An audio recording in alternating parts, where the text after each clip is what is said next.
Good morning student. बेटा आज मैं आपको अगली टर्म का काम कराऊंगी। ठीक है, अभी तक आपने PT1 किया, PT2 किया, हाफ ईयरली एग्जाम खत्म हो गए, तो आज हम नया शुरू करेंगे। तो नया शुरू करने के लिए मैं आपको पहले कुछ बताना चाहती हूँ। तो सबसे पहले हमने किया था स्वर, ठीक है ना। फिर उसके बाद किया हमने व्यंजन। ठीक है, स्वर किसको बोलते हैं? वोवेल्स को, और व्यंजन कंसोनेंट। तो उसी तरह अब हम आज उसके बाद हमने किए शब्द जोड़, फिर हमने किए 2 अक्षरों वाले, फिर 3 वाले, फिर 4 अक्षरों वाले शब्द। ठीक है, जिसमें कोई मात्रा नहीं थी। लेकिन अब हम जो स्वरों की मात्राएं हैं वो शुरू करेंगे, और ये मात्राएं कैसे लिखते हैं, व्यंजन के साथ कैसे ये अपनी साउंड्स देती हैं, वो सारा मैं आपको बताऊंगी। तो आज हम सबसे पहला स्वर है हमारा आ। ठीक है, अ फिर आ। तो मैंने बोला कि आपको हर व्यंजन में अ की आवाज होती है। जैसे क, मैंने आपको समझाया था कि ये देखो क जो है वो पूरा तभी होता है। ठीक है, क इज इक्वल टू क आधा प्लस अ। ये छोटे अ की आवाज हर व्यंजन में आती है। तो क अ मिलके बनता है क। क में आधी आवाज क की, आधी ख की। इस तरह हर व्यंजन में अ जो है वो आता है। ठीक है बेटे, और उसके बाद हम आज करेंगे अगला स्वर है आ। तो आ कैसे लिखते हैं, इसकी मात्रा स्वर के साथ, व्यंजन के साथ कैसे लगती है और क्या आवाज देती है, वो मैं आज आपको कराने वाली हूँ। तो सबसे पहला शब्द है हमारा आ। क्या है? आ। तो आज हम करेंगे आ की मात्रा वाले शब्द। आ की मात्रा।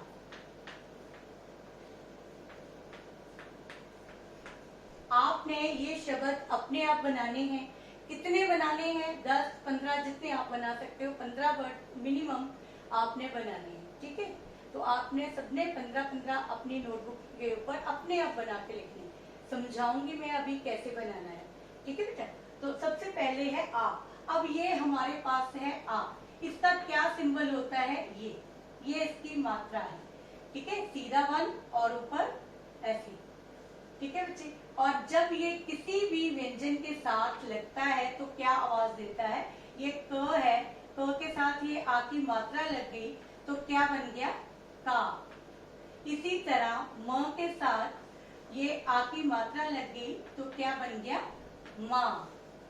ठीक है बेटे, ये इस तरह आपको आवाज देता है। क आ की मात्रा के साथ आ, का। ये क है तो ये का है, ये म है तो ये माँ है। अब इसमें अ की आवाज नहीं आ रही है, माँ, आ की आ रही है। ठीक है, तो ये ऑटोमेटिकली डिलीट हो जाता है और उसमें जो मात्रा है वो एडिशन हो जाती है। लेकिन हर स्वर में, हर व्यंजन में स्वर की आवाज जो है वो आती है। तो इस तरह आपने लिख के फिर आगे हमने इसके शब्द बनाने हैं। जैसे पहला शब्द मैंने बनाया क को आ की मात्रा र, कार। फिर है क को आ की मात्रा काज। काज बोलते हैं काम को। कौन सा काज रचाया है? काज मीन्स काम। ठीक है, फिर है म को आ की मात्रा र, मार। ठीक है, पढ़ती है ना आपको। आगे है ह को आ की मात्रा र, हार। आगे है च को आ की मात्रा र, चार। ठीक है, और इसी तरह दोनों शब्दों में भी आ की मात्रा लग सकती है। जैसे क को आ की मात्रा, क को आ की मात्रा क्या बना? काका। ठीक है, आगे म को आ की मात्रा, म को आ की मात्रा मामा। फिर न को आ की मात्रा, न को आ की मात्रा नाना। फिर च को आ की मात्रा, च को आ की मात्रा चाचा। फिर आ, ये आ। फिर न को आ, आना। क्लियर? तो इस तरह आपने भी शब्द बनाने हैं और फिर आपने ये लिखने हैं। तो ये था आज का आपका काम, आ की मात्रा। किस तरह स्वर जो है वो व्यंजन के साथ मिलकर अपनी साउंड देते हैं, अपनी आवाज देते हैं, और शब्द जो है वो बनता है। तो मुझे उम्मीद है कि आपको ये क्लियर हो गया होगा। तो आपने ये पेज नंबर 19, ठीक है, पेज नंबर 19 की रीडिंग भी करनी है जोड़ जोड़ के। इसी तरह वहां भी यही लिखा हुआ है क को आ र कार, अ को आ ग आग, म को आ त को आ माता, ग म ल को आ गमला, ब को आ ल क बालक, ट म को आ टर टमाटर, क को आ र कार, प को आ र पार। ये आपने इस तरह जोड़ जोड़ के सारे ही शब्दों की रीडिंग करनी है, ठीक है।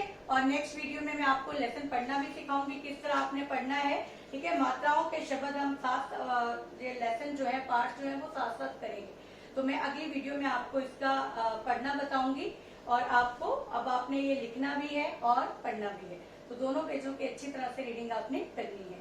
धन्यवाद।